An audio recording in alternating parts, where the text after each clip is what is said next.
el depósito de la fe. El error nunca se presenta en toda su desnuda crudeza a fin de que no se le descubra. Antes bien, se viste elegantemente para que los incautos crean que es más verdadero que la verdad misma. Ireneo de León. Las muchas gentes que se convertían al cristianismo no venían a él carentes de todo trasfondo. Al contrario, cada cual traía a él sus propias experiencias y sus propios conocimientos.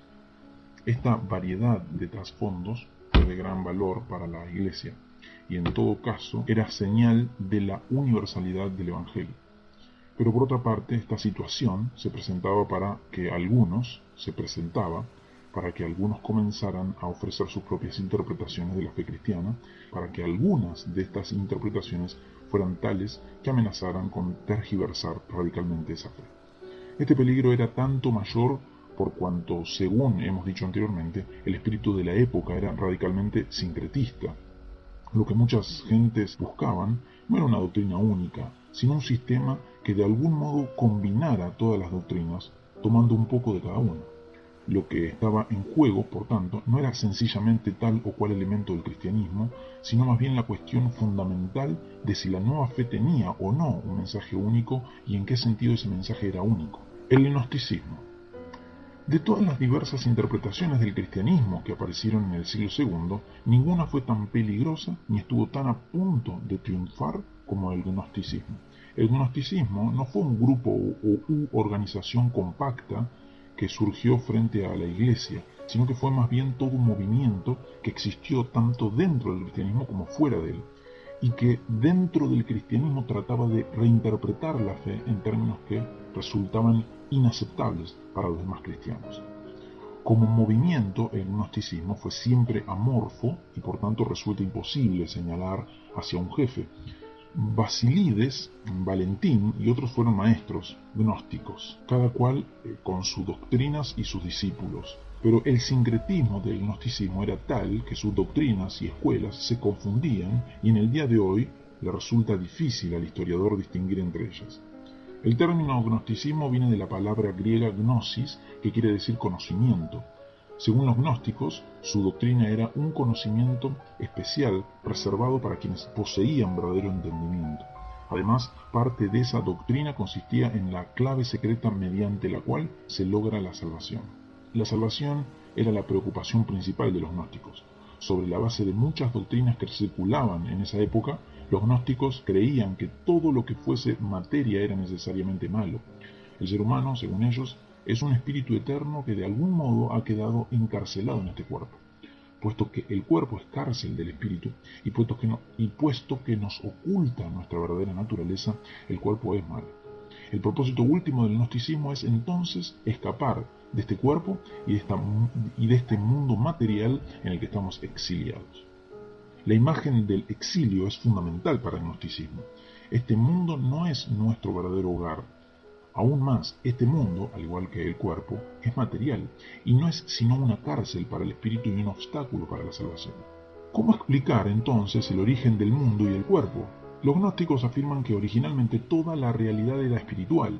El Ser Supremo no tenía intención alguna de crear un mundo material, sino solo un mundo espiritual. Con ese propósito fueron creados varios seres espirituales.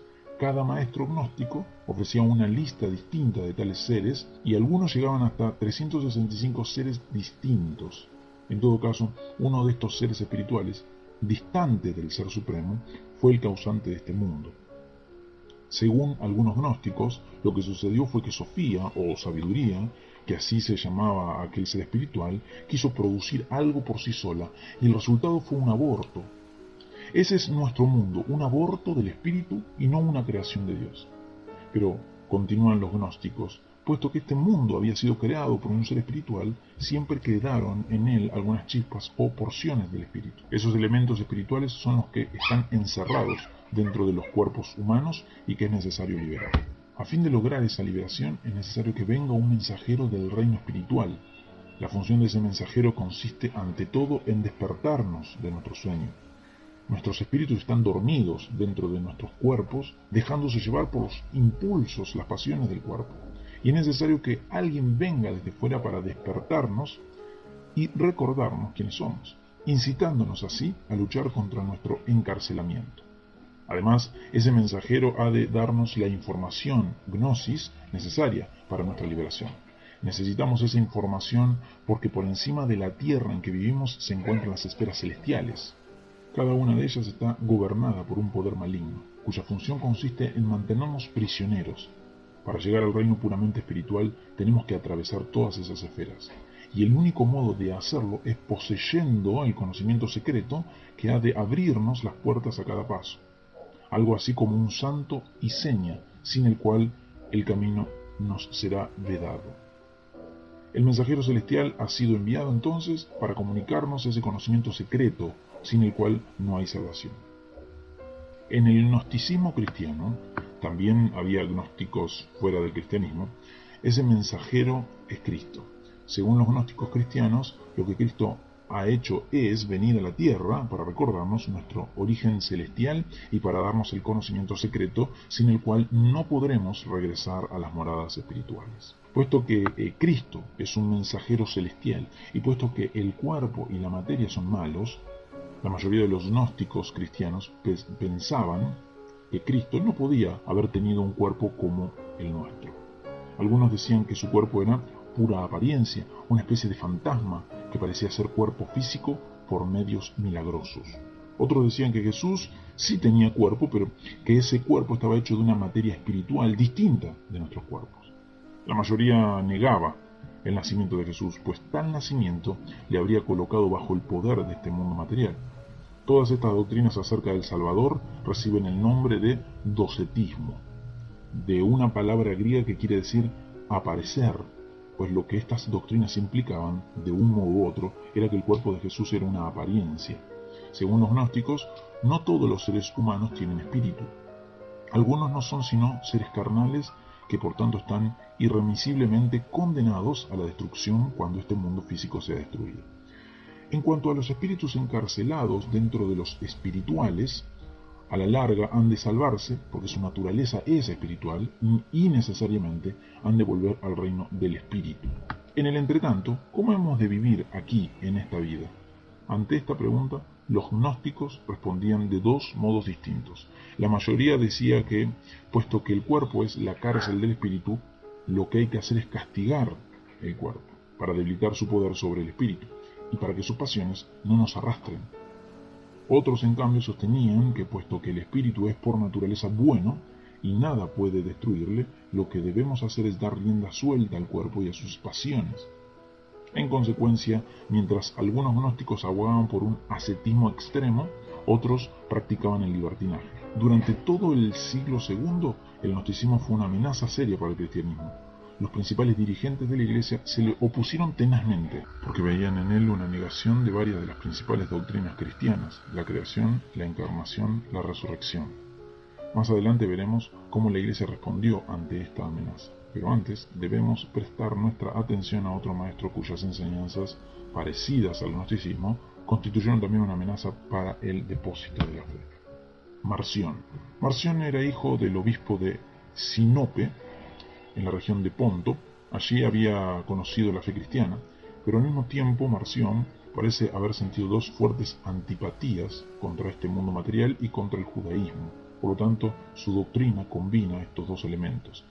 Hacia el año 144, Marción fue a Roma, donde logró varios seguidores, pero a la larga el resto de los cristianos decidió que sus enseñanzas contradecían la fe y Marción creó su propia iglesia que perduró por varios siglos. Como ya hemos dicho, Marción pensaba que este mundo era malo y que por tanto su creador debía ser un dios, si no malo, al menos ignorante. En lugar de inventar toda una serie de seres espirituales al estilo de los gnósticos, lo que Marción propuso era mucho más sencillo. Según él, el Dios del Nuevo Testamento y Padre de Jesucristo no es el mismo Jehová del Antiguo Testamento. Hay un Dios supremo, que es el Padre de Jesucristo, y un ser inferior, que es Jehová. Fue Jehová quien hizo este mundo. El propósito del Padre no era que hubiera un mundo como este, con todas sus imperfecciones, sino que hubiera un mundo puramente espiritual. Pero Jehová, o bien por ignorancia o bien por maldad, hizo este mundo y en él colocó a la humanidad. Esto quiere decir que el Antiguo Testamento es palabra de Dios, pero no del Dios supremo, sino de ese ser inferior llamado Jehová. Jehová es un Dios celoso y arbitrario, que escoge a un pueblo por encima de los demás y que está constantemente llevando la cuenta de quién le desobedece para tomar venganza. En una palabra, Jehová es un Dios de justicia.